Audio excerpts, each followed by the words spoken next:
Shalom, bertemu kembali dengan saya di hari yang berbahagia ini, di hari yang penuh dengan damai dan sukacita Tuhan. Kita sudah menyelesaikan eksposisi kita Mazmur 91 ayat 1 sampai ke 16. Mulai hari ini kita akan membahas Yakobus pasalnya yang pertama, ayatnya yang kedua sampai yang ke-8. Ayat yang kedua sampai ke-8 ini, perikop ini adalah perikop tentang iman dan hikmat. Berbicara soal ujian cobaan gitu ya, iman dan hikmat. Nah, yang saya mau bagikan kepada saudara adalah pengertian-pengertian ketika kita menghadapi situasi masalah seperti ini. Dan ini selalu kita hadapi kapan saja dan di mana saja. Ya, saudara, pada hari ini kita akan membahas ayatnya yang kedua dan ayat yang ketiga, dan firman Tuhan mengatakan begini. Saudara-saudaraku, anggaplah sebagai suatu kebahagiaan. Count it all joy, bahasa Inggrisnya. Ya, anggaplah sebagai suatu kebahagiaan. Joyful. Ya, kebahagiaan. Apabila kamu jatuh ke dalam berbagai-bagai pencobaan. Kata jatuh ini lebih tepatnya when you are faced, ketika saudara dan saya diperhadapkan dengan pencobaan. Ya, pencobaan. Ayat yang ketiga mengatakan, sebab kamu tahu bahwa ujian terhadap imanmu itu menghasilkan ketekunan. Oke, menghasilkan ketekunan. Di ayat yang kedua ada kata pencobaan, di ayatnya yang ketiga ada kata ujian. Oke, ini dua hal yang berbeda. Oke, dua hal yang berbeda. Nah, ini yang saya mau sampaikan kepada saudara. Ketika saudara menghadapi cobaan dan ujian. Ayat 2 mengatakan cobaan, ayat yang ketiga mengatakan ujian. Ini definisinya dulu, saudara ya. Definisi daripada cobaan adalah sesuatu yang diberikan oleh iblis. Ya, kemudian kalau yang namanya ujian itu sesuatu yang dibiarkan terjadi oleh Tuhan. Cobaan adalah begini pengertiannya. Cobaan adalah mengeluarkan kelemahan saudara, kemudian memakai kelemahan itu untuk menghancurkan saudara. Saya ulangi, cobaan yang iblis berikan adalah mengeluarkan kelemahan saudara, memakai kelemahan itu untuk menghancurkan saudara. Ya, yang namanya cobaan ini terjadi kapan saja, di mana saja, bahkan setiap hari. Yang namanya ujian itu juga terjadi setiap hari. Itu yang saya selalu katakan, ini dua-duanya namanya adalah sekolah kehidupan. Kalau ujian, itu yang Tuhan biarkan terjadi, mengeluarkan kelemahan saudara, memakai kelemahan itu untuk membuat saudara lebih baik. Beda ya. Cobaan yang iblis berikan adalah mengeluarkan kelemahan saudara, kemudian memakai kelemahan ini untuk menghancurkan saudara. Kalau ujian mengeluarkan, expose, mengeluarkan kelemahan saudara, kemudian memakai kelemahan ini untuk membuat saudara lebih baik, lebih baik, lebih baik. Nah, jadi sekarang begini, kenapa Yakobus, adik daripada Yesus ini, mengeluarkan statement-statement ini, karena dia tahu dalam kehidupan ini selalu ada ujian dan cobaan. Nah, sekarang kita tinggal memilih kegelapan yang ada di luar sana. Khususnya pada musim ini kita menghadapi virus, kita menghadapi ketakutan, kematian, dan lain sebagainya. Apakah ini akan saudara lihat dari perspektif saudara sebagai suatu cobaan atau suatu ujian?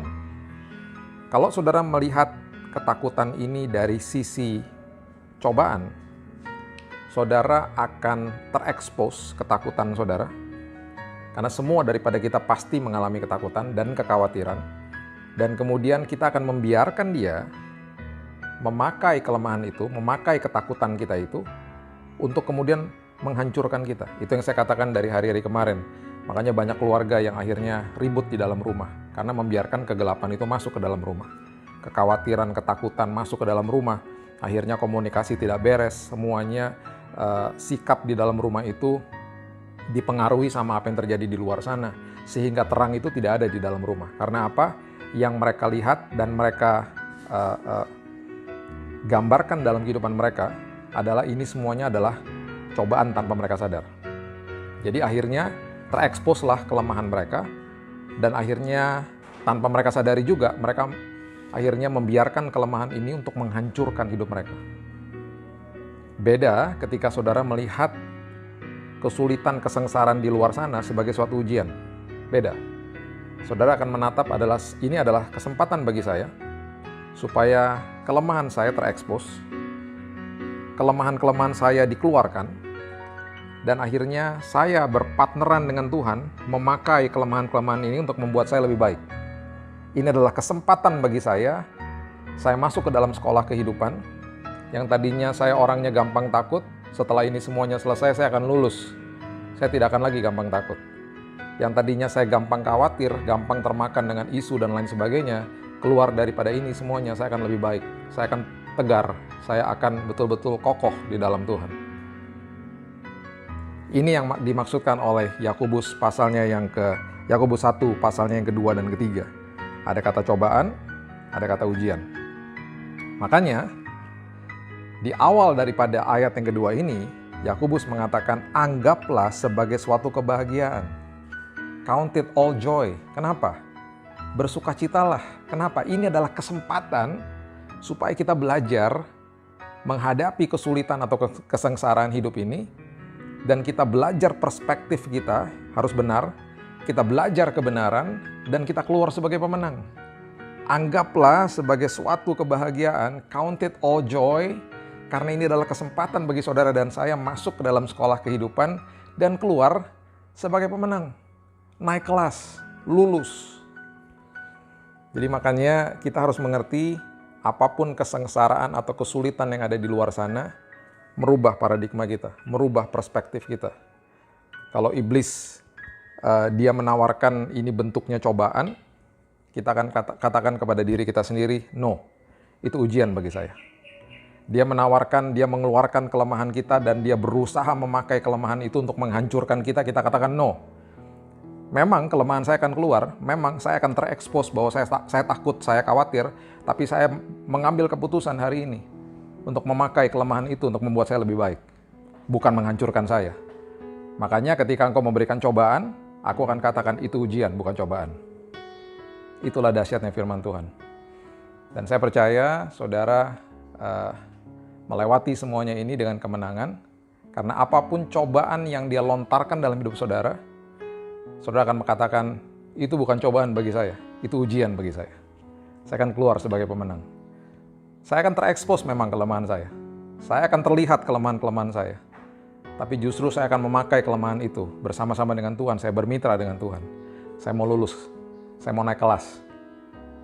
Saya akan jadikan itu kesempatan justru bagi saya untuk saya keluar menjadi pemenang. Saya memakai kelemahan-kelemahan itu untuk membuat saya lebih baik. Makanya dikatakan, sebab kamu tahu bahwa ujian terhadap imanmu itu, kalau kita mengambil paradigma atau perspektif bahwa itu ujian terhadap iman, ya, cobaan juga terhadap iman, akhirnya keluar kata-kata ini. Ujian terhadap imanmu itu menghasilkan ketekunan. Ketekunan. Elemen daripada kata ketekunan di dalamnya itu ada pengertian sabar dan bertahan. Sabar dan bertahan, itulah ketekunan.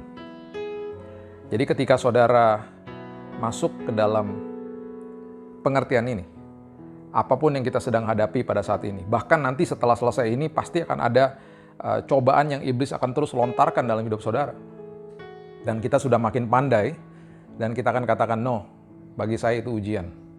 Karena betul, akan terekspos, akan kelihatan kelemahan-kelemahan saya. Tapi saya akan tahu bahwa saya akan memakai, dan ini adalah kesempatan bagi saya, memakai kelemahan itu untuk membuat karakter saya lebih baik, dan akan menghasilkan yang ayat yang ketiga katakan, ketekunan. Saya akan makin tekun. Kenapa? Karena saya akan makin sabar dan bertahan. Sabar dan bertahan. Iman kita justru akan bertumbuh, saudara.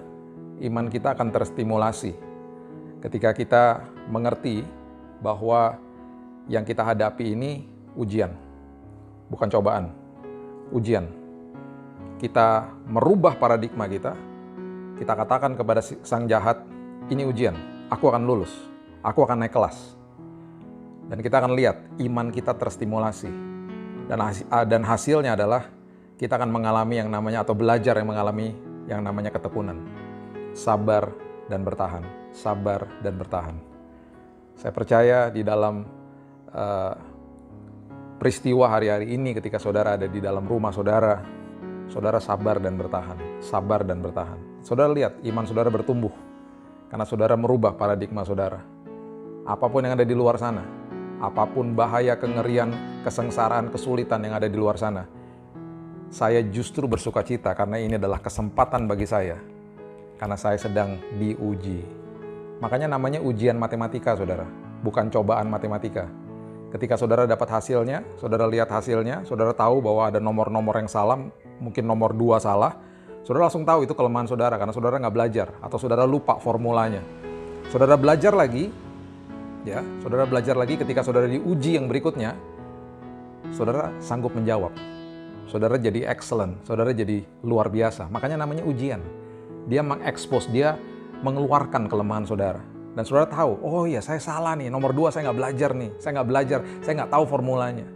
Dan ketika saudara belajar lagi, saudara lulus dan saudara naik kelas dan saudara berhasil dapat angka yang baik. Makanya namanya ujian matematika, bukan cobaan matematika. Namanya ujian nasional, bukan cobaan nasional lagi. Ya, sekarang udah nggak ada lagi ujian nasional katanya, tahun ini dibatalkan. Tapi paling tidak itulah pengertiannya, ya.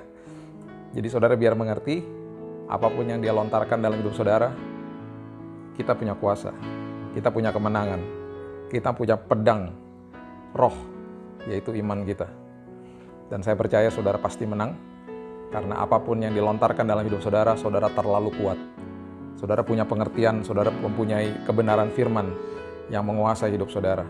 Dan kebenaran selalu memerdekakan hidup. Demikian renungan hari ini. Saya berdoa saudara terus ada di dalam ketekunan, sabar dan bertahan.